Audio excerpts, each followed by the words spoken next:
3 नीयतों के साथ रिज्क कमाना और रिज्क भी हलाल हो मशरू है।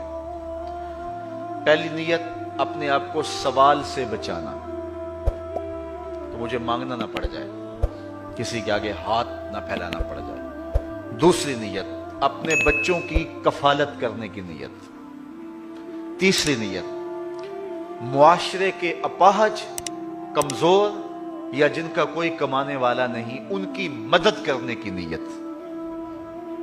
इन 3 नीयतों से हलाल कमाया तो शरीयत में महमूद है, और सच्चा ताजिर कल क़यामत के दिन नबियों के साथ उठाया जाएगा। ये बहुत बड़ी बात है। लेकिन नीयतें ये 3 हों और रिज्क भी हलाल हो। अगर नीयतें यही हैं लेकिन रिज्क हलाल नहीं है, डाका इसलिए किया कि गरीब बच्चियों की शादी कर दूं, तो नीयत अच्छी है लेकिन अमल अच्छा नहीं है।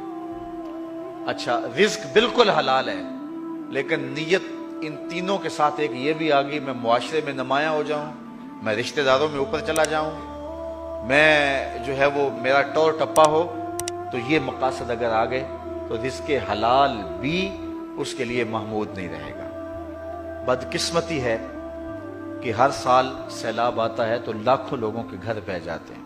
67 साल से सैलाब की गुजरगाहें वही हैं, इसके बावजूद अभी तक सैलाब तबाहियां मचाता है। यहां गुजरगाहें गहरी की जा सकती थी। सबसे ज्यादा जर्मनी में बारिशें होती हैं तो वहां 50-50 फुट गहरे जो हैं वो दरिया हैं, और जितना पानी हो वो खींच के समंदर में ले जाते हैं। तो यहां दरिया जमीन के बराबर क्यों है? इनको भी गहरा होना चाहिए था, और करोड़ों रुपए के फंड्स मौजूद हैं। लेकिन असम्बलियों में बैठे हुए मुंह के अंदर सोने का चम्मच लेके पैदा होने वालों को क्या पता कि गरीब का जब घरौंदा गिरता है तो उस पर क्या बीतती है। वो माँ जिसने पाई पाई जोड़ के, कमेटियां डाल डाल के, लोगों के घरों के बर्तन मांझ मांझ के बेटी का जहेज बनाया होता है, जब पानी का रेला बेटी का जहेज बहा के ले जाता है तो उस माँ के दिल पे क्या गुजरती है। मेरे रोंगटे खड़े हो जाते। मुझे एक बात याद आती है। एक शख्स की जवान बेटी फौत हो गई और मैं उनके घर फातिहा के लिए गया, तो वो खातून भी कह रही थी और उसका शौहर भी कह रहा था।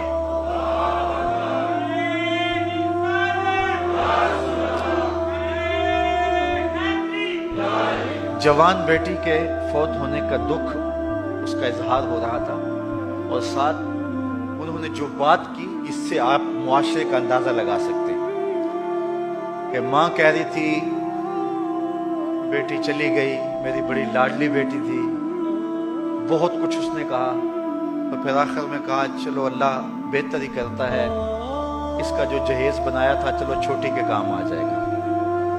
तो मुझे बताएं कि ये है मुआशरे की महरूमियां।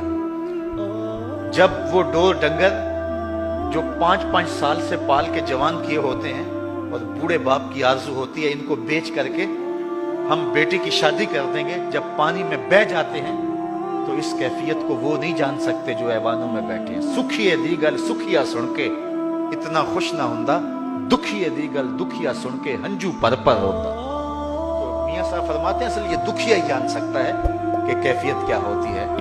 काश कि हमारे आयाने इक़्तिदार को ये तौफीक नसीब हो कि पुश्तों के लिए जो अरबों रुपए पड़े हैं उससे जो है वो बंद बांधे जाएं, और जो है वो पानी की आबी गुजरगाहें जो हैं उनको गहरा किया जाए, और हर साल ये जुल्म और ये ज्यादती ना हो।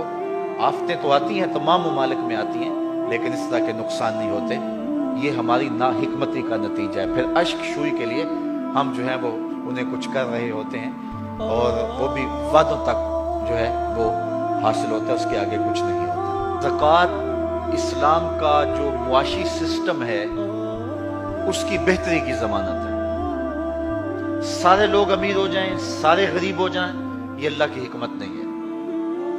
कुछ गरीब कुछ अमीर, ताकि नज़्म ज़िंदगी चलता रहे। लेकिन निज़ाम ज़कात अगर अच्छी तरह से कायम हो जाए तो फिर गुर्बत अमारत तो अपनी जगह पे मौजूद रहेगी, लेकिन ये नहीं होगा کہ ایک طرف امیر کا بگڑا ہوا بچہ گولڈن سیب کا ایک کونا کاٹ کے دوسرا حصہ کتے کے آگے پھینک رہا ہوگا، اور دوسری جانب بیوہ کا یتیم بچہ ہسپتال میں آخری سسکیاں لیتے ہوئے یہ کہہ رہا ہوگا امی میرا جوس پینتے بڑا دل کرتا ہے، لیکن ماں اس کو کہہ رہی ہوگی نہیں بیٹا تمہارے لیے مناسب نہیں ہے، اور وہ آخری خواہش پوری کیے بغیر دم توڑ دے گا۔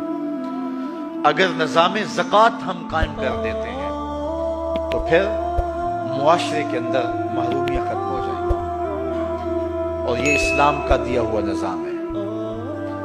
میں آپ کو یہ بات بتاؤں کہ اسلام میں دولت مندی کی نفی نہیں ہے، لیکن دولت قارون سے روکا گیا ہے، دولت عثمان کی ترغیب دی گئی ہے۔